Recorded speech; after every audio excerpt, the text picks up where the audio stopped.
Everything I'm about to say on this video is absolutely false.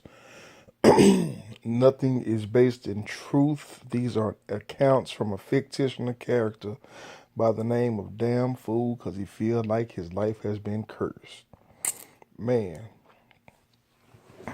the last video excuse me, man, I'm drinking water and shit. You know, I do this to spontaneous, man, as hell. But the last video I just did was something I was anonymous for the other day. I guess I have on days and off days, man. But of course you know that by now. So I'm just gonna keep everything blunt and keep going back to certain things just in case you missed what I said in the past. But you know, yesterday was actually a pretty good day. I mean, I pretty much ran through it, flowed through it with ease, and thoroughly enjoyed the experience. But I just didn't have anything I wanted to really, bombs drop, which I should have a bomb to drop every minute, every hour of the day, because the shit don't stop. But the last video, I was back on the Black Power. And speaking of Black Power tip, and forgot some points that I wanted to mention. And one of the points I was mentioning was I got into it, and I was into it very heavy. My mind was being transformed. Actually, my mind was actually getting better. You know what I'm saying? Like I said, I hit a rough patch and was dealing with some really rough times. And as I started getting into chematology, I actually started feeling better, man. Started getting more confident, and was actually a positive environment for me. But then all of a sudden, man, I kind of like hit a wall. And I would say I hit that wall probably about this time last year, probably about October of last year. Not really sure when and how it happened, but and these things are very subjective. It's hard to, weave through and tell you I felt good here but felt bad there. This time I felt bad here, felt good here. So anyway, just a very unique experience. And unfortunately, you can't experience it with me, so it'd be difficult to explain it. But the thing was, it was something fighting me to get me out of it, and I can remember, man. I started, I backed up off of it, and my mom boyfriend, man, my mom husband, he come through with the books. He buy books all the time, so he hit me with he had bought about 10 books at one time. So of course we was supposed to share them. I read one, and he read one, and we swap out. And he gave me the Egyptian Book of the Dead by Budge, which is a book that I have always wanted to read,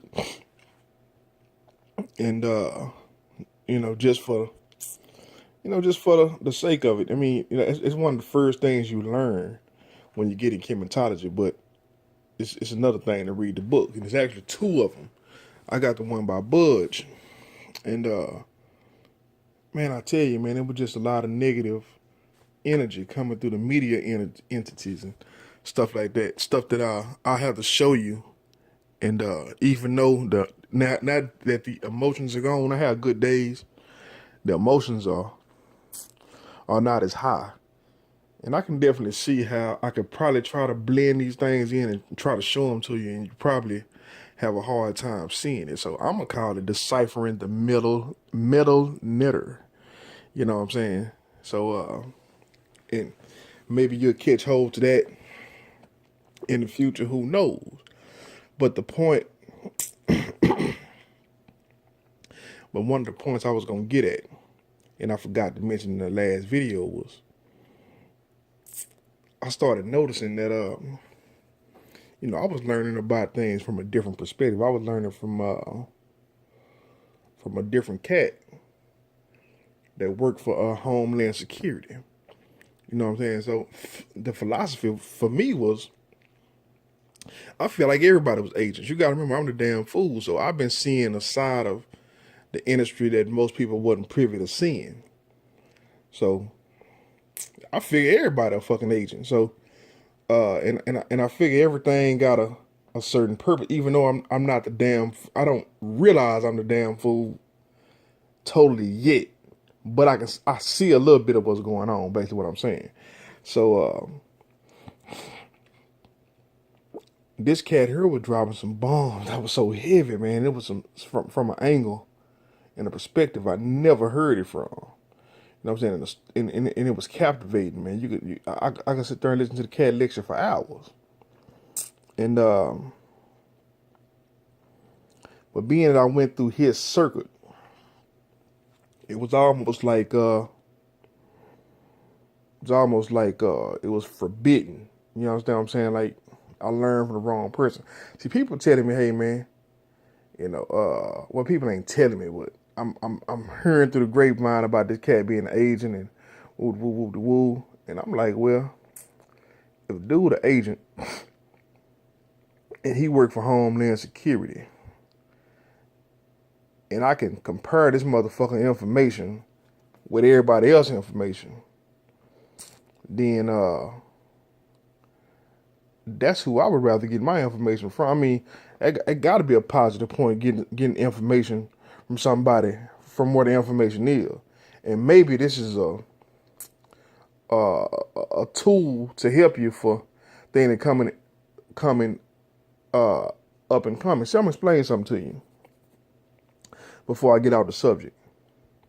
When I got to listening to the Black Power stuff, see, I was already into the Illuminati kind of occult talkings and New World Order talkings and stuff like that.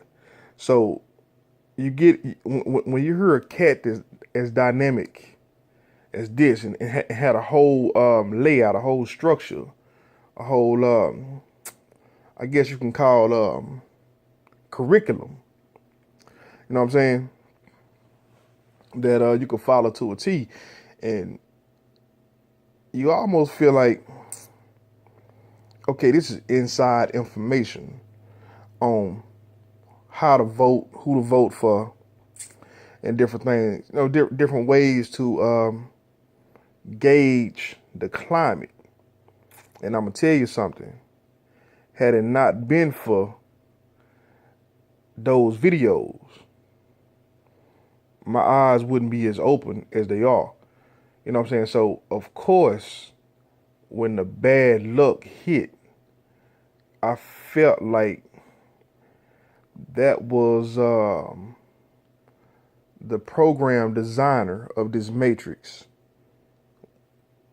decided to kick me to the curb or give me a hard time or whatever. And that's really what I was thinking, man. I stayed away from the books and I still hadn't picked another one up to this day. But I still like the interviews and the videos, and I love the shit, man. This shit is part of my DNA. You know what I'm saying? And plus, ain't nobody paying me otherwise. You know what I'm saying? So, and that's another statement that I make. And you say, hey man, you might want to back up off that statement. I mean, when you in the eye of the storm, you know what I'm saying, or when you looking this beast in the eye, and you trying to you don't know if this beast gonna eat you or spur you or or what's going on. So it's kind of difficult to be in this position and to be confident in the decisions that you make. You know what I'm saying? And I guess I can weave off in there too. You know what I'm saying? But back to this. You know what I'm saying? So I'm feeling like, damn, maybe this is the curse. And when I say this is the curse, right? I said, man, I remember when Richard Pryor was, as far as blacks go, on top of the world. The number one comedian. Like any other comedian couldn't touch him. Even though if you was to ask Richard he will probably tell you, man, I just wanted to be Bill Cosby, and found this Richard Pryor character to be a little bit easier. Same way I want to be who I want to be, but Damn Fool Chronicles keep being what inspired me to record, which I need to record because I need to get this to my babies. Our baby. Gotta remember this is anonymous, baby. We try to keep it anonymous as best we can. But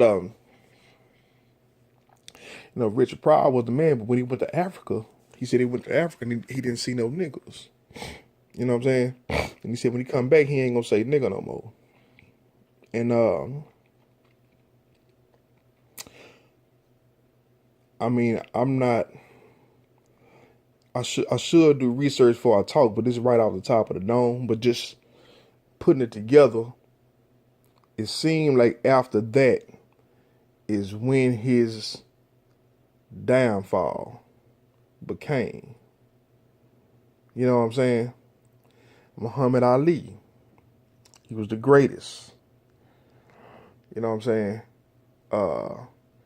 He could connect African Americans with Africans with ease. You know what I'm saying? Because he was just that dude. In Africa, he was that dude. and he was the greatest, man. You know, black people loved him, white people loved him. After he was in a pivotal position, you know what I'm saying? A position where he couldn't too much defend himself. You know what I'm saying?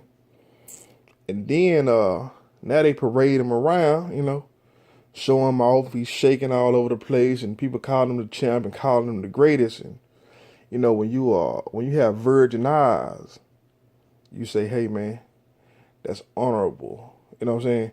But when you know, get a little, you know, you're not dug in the dirt a little bit. You know what I'm saying? And kind of see things from a different perspective. It's almost like let me see if I can explain it, man. It's almost like if you in a fighting dogs, you know what I'm saying? And you got a dog, and you let your pit bull demolish a poodle, you know what I'm saying? And you take the poodle around, you know what I'm saying? And you telling people you just show the great strength of how this poodle stood up to your pit bull. But to other individuals that might be thinking on a sick level, you know what I'm saying, you showing off, you know what I'm saying,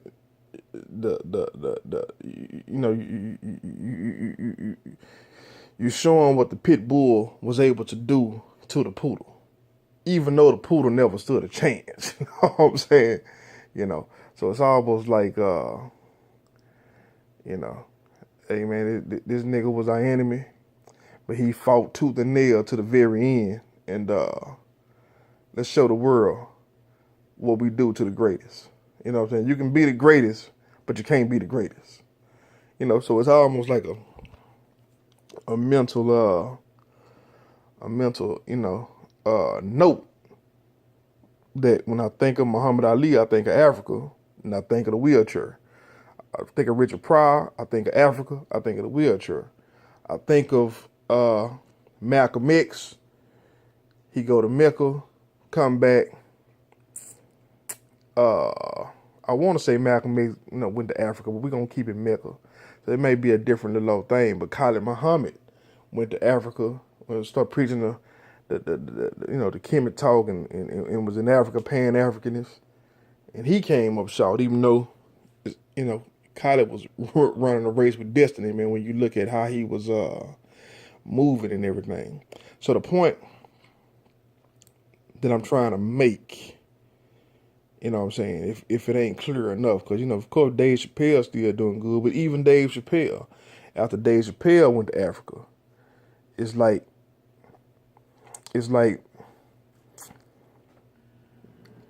with no proof. So I can't say this about the man without knowing any of his business.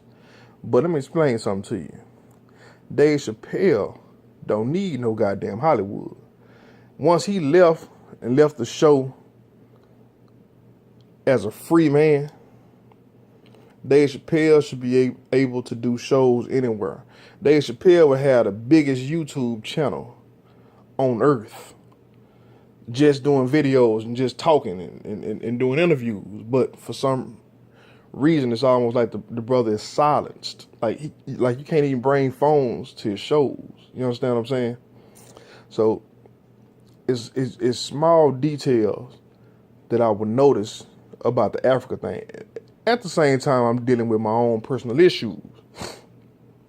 You know what I'm saying? But one of the key things that I have to remember was, man, this stuff was going on before, you know what I'm saying, me getting in touch with what's going on in Africa.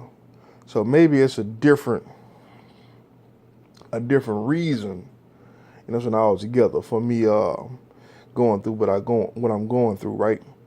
But I also have told you in the past, and I'm gonna bring up again, that the industry has been chasing me, man. And what I mean by chasing me is they mock me. You know what I'm saying? They mock me for what I do. You know what I'm saying?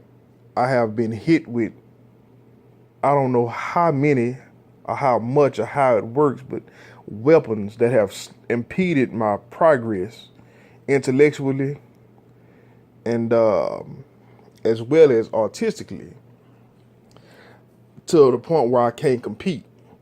So it's almost like, in a sense, I'm that poodle that get through in there with the pit bull and get demolished. You know what I'm saying? And don't have a tangible way of fighting back. You know what I'm saying?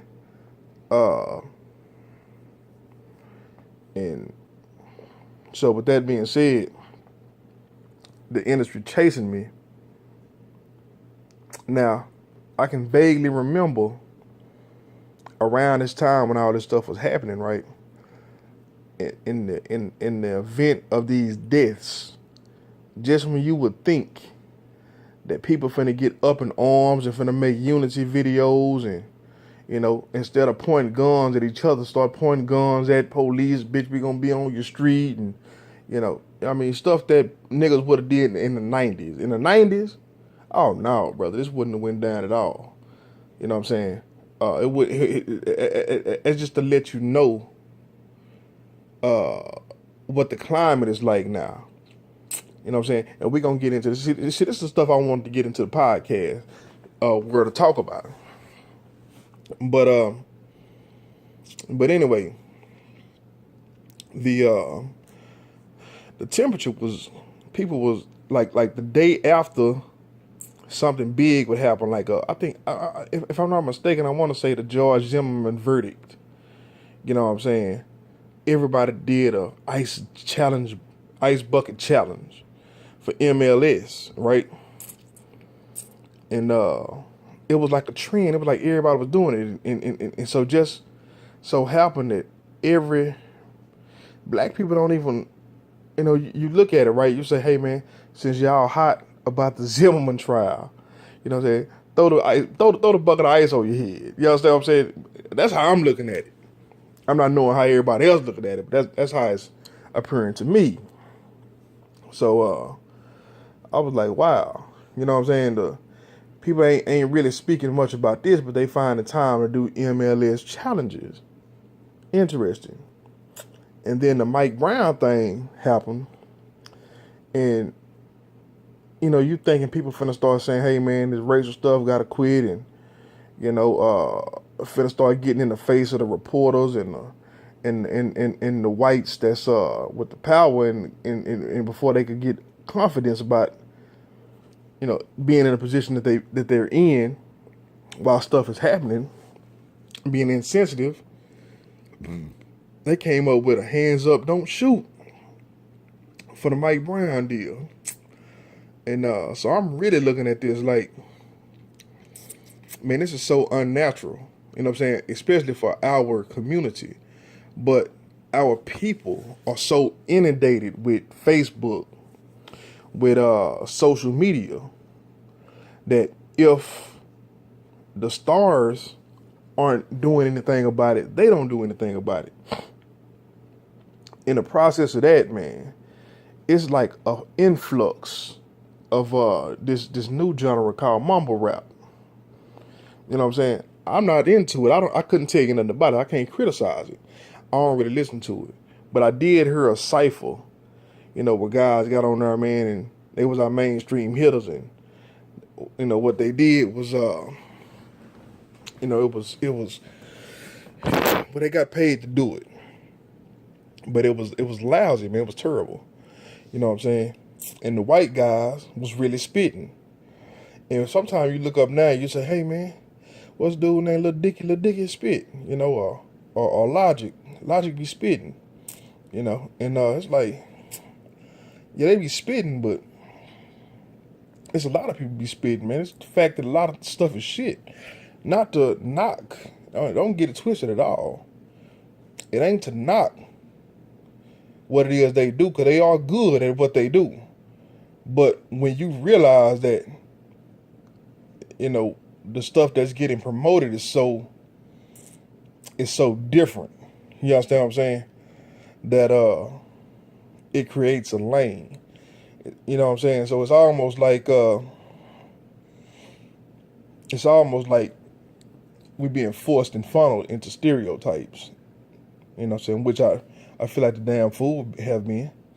You know what I'm saying? That's the whole point of me making this video. You know what I'm saying? That's the point I'm trying to make and get to say and get to tell you that the whole point of this is to keep me at a dysfunctional stereotype.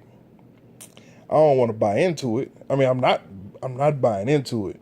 But if I had to have an answer for it, I would say that sounds closer to the truth, unless it's going to be like a hell of a redemption story at the end. You know what I'm saying? But the thing is, whoever over this intelligent design has said, hey man, there's going to be people riding around in Ferraris. It's going to be getting paid off your ideals and living the dream that you wanted to live. But you're going to have to sit back and watch. And the whole time, right, I've never been a hater. So the whole time I'm congratulating people. And I'm saying, damn, I got to find me another window. Because you got to remember, I'm not realizing I'm being chased. So I'm congratulating everybody, man. And you know what I'm saying? And until, the people started coming at him and making me realize that a lot of this shit was personal. That it was a personal attacks. And, hey, man, the boss told me I had to go get you, playboy. So I got to get you. And I'm looking at these niggas like, damn, that's fucked up, bro. I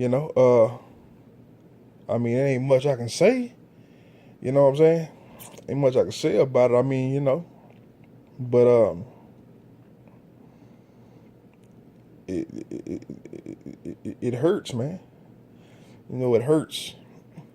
And the part that hurt is you want to get out there in the ring and get out there with them, but you're handicapped. You know what I'm saying? And you came to the realization that the rap game wasn't for you fucking 15 years ago. You tried to do it 10 years ago, but but honestly, you like, hey man, I'm trying to fake it till I make it. But now I'm to the point now to where that shit is dead, and it ain't even about hip hop. We more on YouTubers now, and so I'm dealing with these battles. You can listen to me talk and realize that even that's a battle, and the whole point come from we trying to make it out of the ghetto. You know what I'm saying? We trying to make it out of the ghetto, and mind you, these have been dreams for 30 plus years. You understand what I'm saying? And to not have anything to show for it is a disgrace. It's embarrassing to even talk. It's like, how could anybody even take you serious? Even your loved one, even your kids. How can you take that serious when so much shit is going on in the world? And all I have to say is listen with an open mind and realize that your daddy is not taking his time out to lie to you, and is not and don't have any answers for myself. All I can say, man, is I've been having the deck stacked against me from what I'm almost feeling like since birth. And I could be wrong on that. I could be very wrong. I could be very wrong about a lot of shit I'm saying. But I'm right. I'm more right about a lot of shit that I'm saying. And that's the crazy part. It's the crazy part about it. So a lot of people say, don't point fingers. You got to point fingers at yourself. I'm like, well, hey, man, I have to point fingers at in this situation right here. I have to say, hey, man, up against these people with these agendas, I never had a fighting chance. You know what I'm saying? Now, maybe if I'd have known, you know what I'm saying, what I was up against before I was up against it, you know what I'm saying, maybe, it could be different because I knew better. You know what I'm saying? But at this particular time, from my lips to your ears, 2016, not only I, but nobody would ever think that this could happen to an individual. You know what I'm saying? Yeah, I mean, you might have some bad luck. You know what I'm saying? Yeah, you might have a hater here or there. You know what I'm saying? The hood might turn on you. But you can always, you know what I'm saying, for one, you can always go back to family. You know what I'm saying? First of all, family gonna accept you regardless. You know what I'm saying? And just like anybody else in Dallas, you can always reinvent yourself, man. You know what I'm saying? These hoods ain't so closed where you can't, you know what I'm saying, set up shop and set up shop somewhere else, man, and reinvent yourself and don't allow, you know what I'm saying, your current circumstance to bring you down. And to be honest with you, man, that's how I've been sticking and moving my whole motherfucking life. I've been sticking and moving, and before shit get too shady, you know what I'm saying, I shake the block. You know what I'm saying? And when I reappear, I try to reappear looking just as strong as I looked before I left. You know what I'm saying? Whether I'm doing the same hustle or whether I got a completely different hustle. But the bottom line is that this particular time, I've been weak. I've been mentally weak since the age of 15, but it never showed until I was in my 30s. You know what I'm saying? My late 30s, like now. You know what I'm saying? But up until then, I would think people could see it on me, but they couldn't, man. I gotta admit too, man. While I'm at it, and before I forget, I had a great group of friends, man. I had an amazing group of friends, you know what I'm saying, growing up, you know what I'm saying, and we all fell apart, you know what I'm saying. I believe, who knows, but I believe that if I could have stayed on top of my game, a lot of us would still be together, you know what I'm saying. At least 2 or 3 of us, you know what I'm saying, would have made some different moves. But and I'll speak up on that another time. But don't never think, because in the end, you know we had some shady dealings with each other. You know what I'm saying? Or some shit, didn't pan out the way I wanted it to. You know what I'm saying?